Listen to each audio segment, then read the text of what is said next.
성도님들 안녕하십니까? 오늘 함께 묵상할 말씀은 여호수아 24장입니다. 여호수아 24장은 여호수아의 고별사와 그의 죽음을 기록하고 있는 여호수아서의 마지막 장입니다.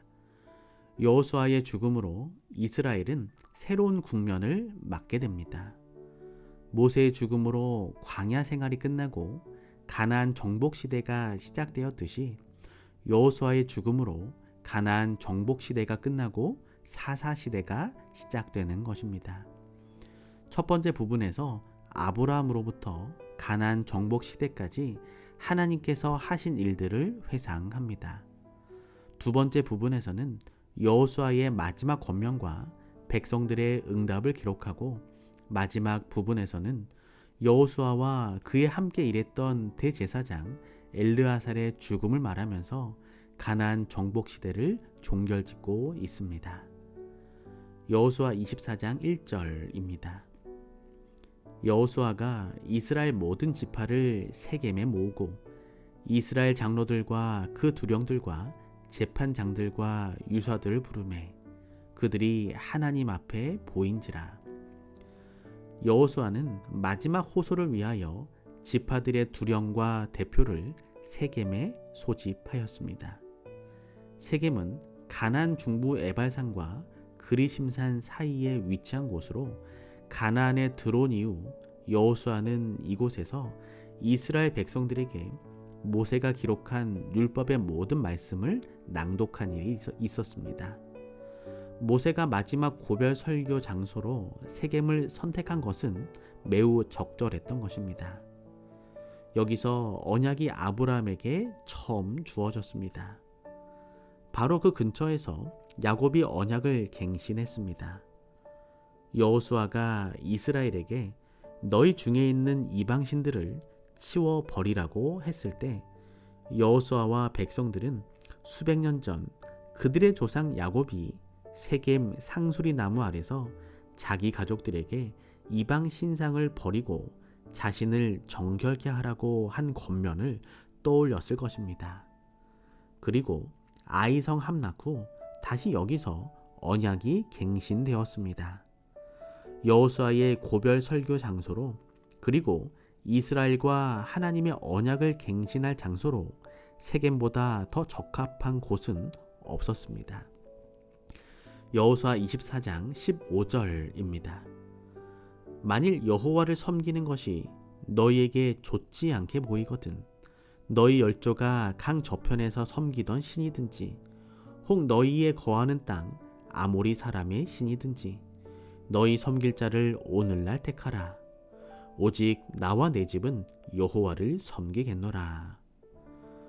여호수아는 이스라엘의 역사를 회고하면서 하나님의 도우심과 은혜를 강조한 뒤에 백성들의 결단을 촉구합니다. 사람은 하나님과 우상을 동시에 섬길 수 없습니다. 둘 중에 하나를 선택해야 합니다. 중간 지점은 없습니다. 우리의 신앙생활이 기쁘지 않고 활력이 없는 것은 중간 지점에 머물러 있기 때문입니다. 하나를 선택한 사람은 다른 하나를 완전히 물리쳐야 하는 것입니다. 너희의 섬길 자를 오늘 택하라는 여호수아의 권면은 오늘 우리에게 하는 권면이기도 합니다.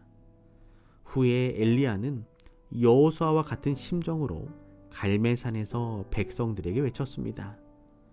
너희가 어느 때까지 둘 사이에서 머뭇하려느냐? 여호와가 만일 하나님이면 그를 따르고 바알이 만일 하나님이면 그를 따를지니라.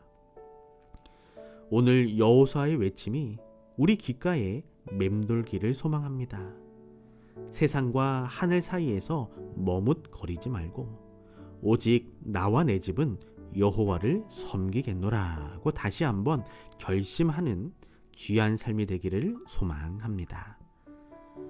여호수아 24장 19절입니다.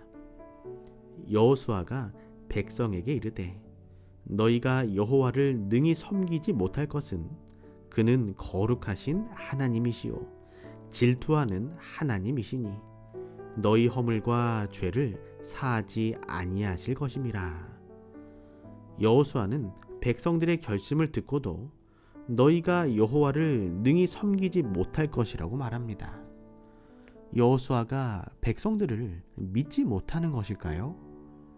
지금까지 이스라엘 백성들은 여러 번 하나님만 섬기겠다고 결심하고는 반역적인 행동을 계속해 왔습니다.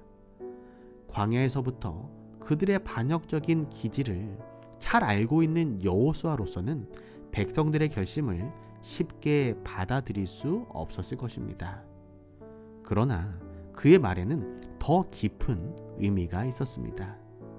그는 너희가 결심은 하지만 너희 자신의 힘만으로는 결코 여호와를 섬길 수 없다고 단언하고 있는 것입니다.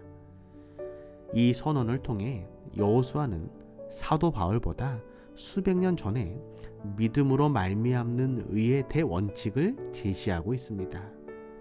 믿음과 사랑에 근거하지 않는 결심은 세월이 지나고 풍파가 밀려오면 무너져버리는 모래 위에 지은 집 같은 것입니다. 오늘 하나님을 선택하고 섬기겠다는 우리의 결심이 하나님을 향한 믿음과 사랑 위에 근거한 결심이 되기를 소망합니다. 여호수아 24장 23절입니다.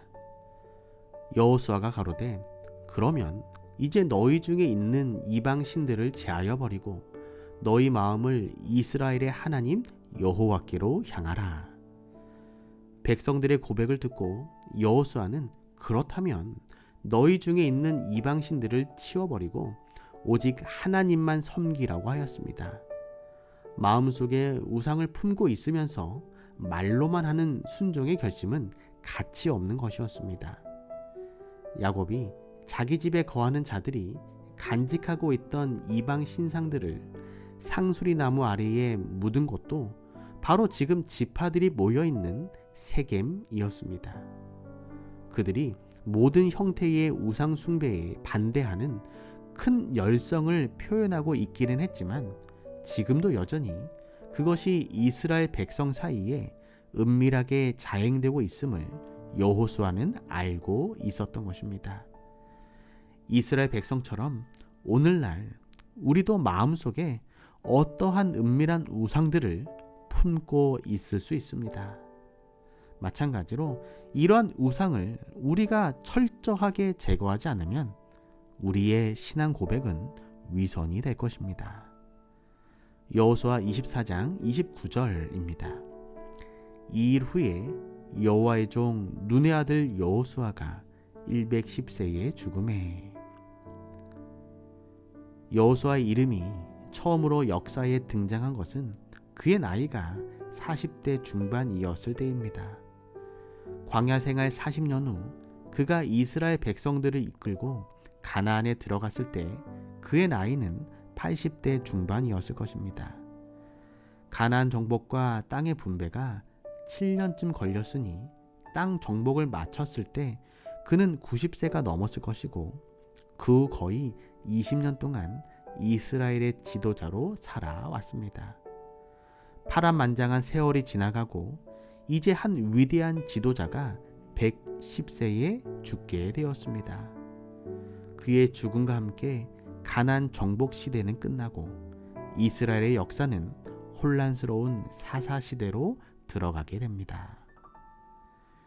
여호수아 24장 31절입니다.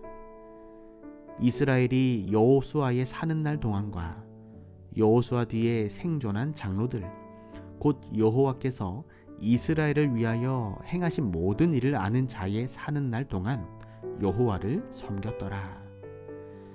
여호수아가 살아있을 때는 물론 그가 죽은 후에도 또한 그의 가르침을 받은 장로들이 죽을 때까지도 이스라엘은 감히 배도하지 못했습니다. 한 사람의 신실한 영적 영향력이 얼마나 중요한 것인가를 우리에게 가르쳐 주고 있습니다. 오늘 우리 개인 각자가 이러한 신실한 영향력을 가진 그리스도인이 되기를 소망합니다. 오늘은 김종성 집사님 가정을 위하여 기도합니다. 사랑의 하나님, 김종성 집사님과 언제나 동행하여 주시고 영적 가나안을 향하여 늘 앞으로 전진하는 삶을 살게 하여 주시옵소서. 이스라엘 백성들이 오직 하나님만 섬기겠다고 한 그 귀한 결심이 오늘날 집사님의 새로운 결심이 되게 하여 주셔서 선하고 신실한 그리스도인의 영향력을 가진 복된 삶을 살게 하여 주시옵소서. 이미영 성도님과의 삶 속에 건강함과 평안함을 허락하여 주시어 늘 하나님의 충만한 은혜를 누리며 살게 하여 주시옵소서. 사랑의 예수님의 이름으로 기도합니다.